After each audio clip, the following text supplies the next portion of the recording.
Hi, I'm Joe. I want to share a little about today's worship and a little about worshiping through music. When I go about planning worship, I'm constantly asking myself, what is the space I'm creating for the congregation to worship in? I think of this in terms of the entire set, or specific lines, or even words I want to highlight. I'm going to try explaining music-related things in a way that people without formal music training can understand, so please bear with me. Thinking about it through the guise of what is the space of worship being created is a great way to understand how I implement more complex music theory concepts into worship. So instead of trying to understand every little detail and trying to figure out what the music is, focus on what the music makes you feel. Especially since while we're worshiping, we probably aren't analyzing the music. Sometimes the different sections of a song, like the verses or the choruses, are rearranged to highlight and emphasize certain sections or lyrics. In the first instance of how deep the Father's love for us, I repeat verse 2b as I wanted to highlight, it was my sin that held him there, and that his dying breath has brought me life, which felt like the representation of sacrificial and unconditional love. And at the end, for the second instance of how deep, I skipped the first half of verse 3. Rather than going from a higher energy verse 2b into verse 3a, which sounds like, I will not boast in anything, no gifts, no power, no wisdom.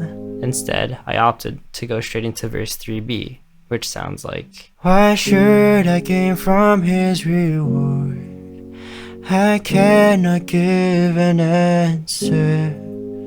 So on and so forth, because the energy from verse 2b would have been maintained due to the similar range that they're sung in. Part of my vision for this set was to start and end with how deep, with a considerable amount of space between them. That way, I had the opportunity to color them differently.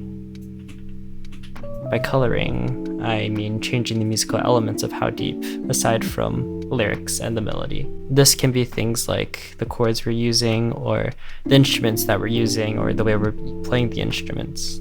And between these different colored how deeps, I would create a gradient of color between them. You might have noticed that the how deep at the start felt a little darker, a little ambiguous and unfamiliar, and in contrast, the how deep at the end might have felt a lot more comfy and familiar. For me, even though the sentiment and meaning of the lyrics remain the same in both how deeps, start and end, they take on different meanings due to the way the music is coloring the lyrics, and the gradient of color in between both instances of how deep connects them together. But we'll get back to this a little later. When I go about changing the music around the lyrics, the first thing I turn to is almost always reharmonization. Reharmonization is just changing the chords in harmony around pre-existing melodies, instead of going through each and every chord change and how they might interact with the words or the space. I just want to highlight two areas and talk about them broadly, the pre-chorus and chorus of Grace to Grace. So here is what the original chords of the pre-chorus of Grace to Grace sounds like. If having my heart was worth the pain, what joy could you see beyond the grave? If love found my soul worth dying for, how wonderful. And here is what my reharmonization sounds like. If having my heart was worth the pain, what joy could you see beyond the grave? If love found my soul worth dying for, how wonderful. To me, the pre-chorus of Grace to Grace is like the connection between the descriptive statements made about the cross in the verse, and the conclusion made in the chorus that Jesus has claimed a victory over death, and that our debts are paid by his blood. The pre-chorus sets up the conclusions made in the chorus by looking at our sin and shame, yet Jesus still dies for us. I wanted this connecting section to generate a lot of forward momentum. This is what I'm trying to achieve with the reharmonization. In the second pre-chorus, more momentum is generated with the support of the arpeggiating synth and piano line.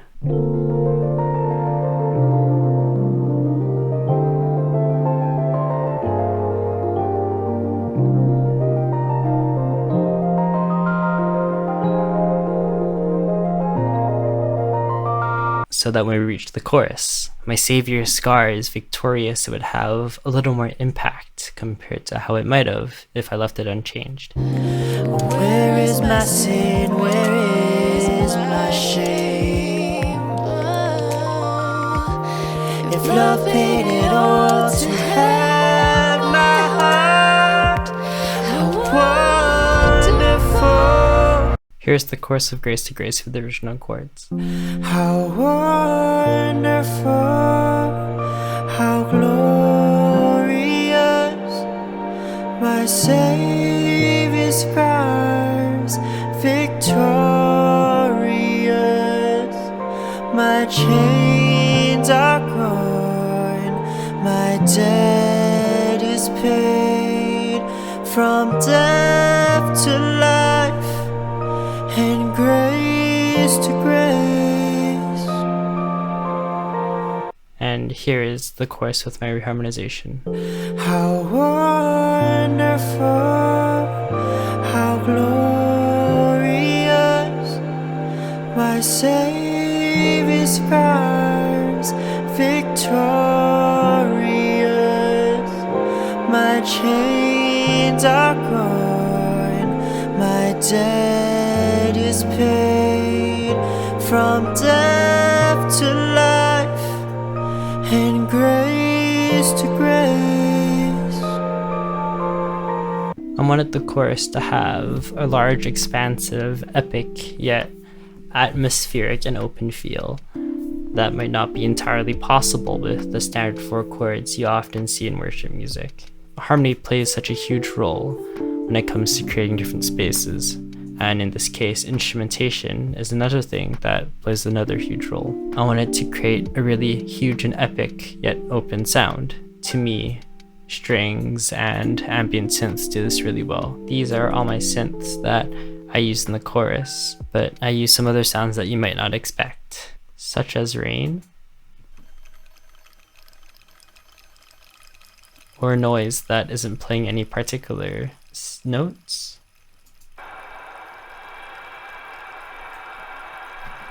I find that these are great when I want to make a huge expansive sound. Oftentimes, the higher ambient synth textures I use have a really extreme vibrato on them, and they aren't even in tune, like in this layer.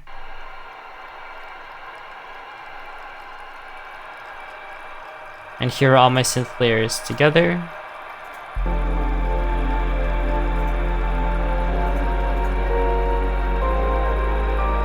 And this is it with strings as well.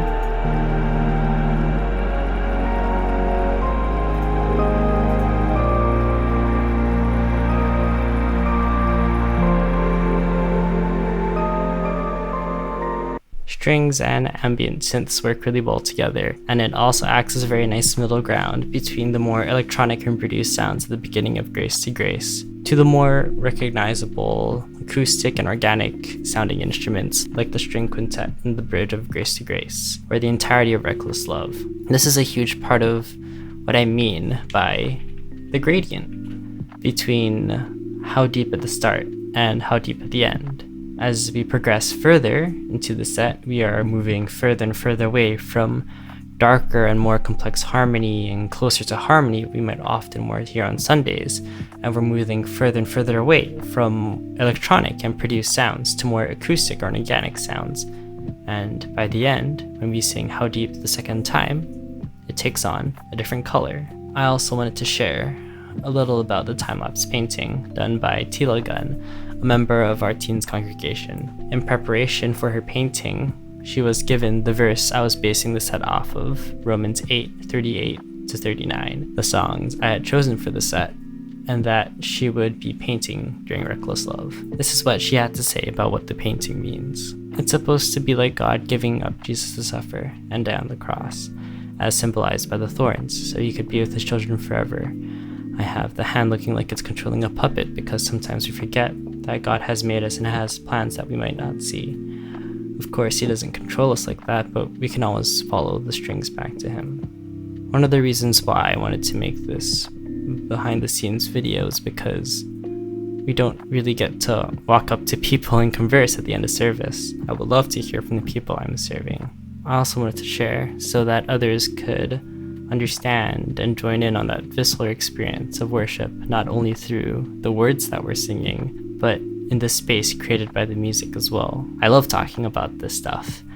It was really hard to strip away all the tangents and all the little details to focus on the bigger picture in this video. If you have any questions about how I may have done something, I'm always up for talking about the more technical or theoretical parts about what I'm doing in arranging and editing music. Thanks for sticking around to the end. Thanks for sticking around. Goodbye. Have a nice day. Maybe I should zoom in. This is the only place that I'm like, oh no, I lost the original.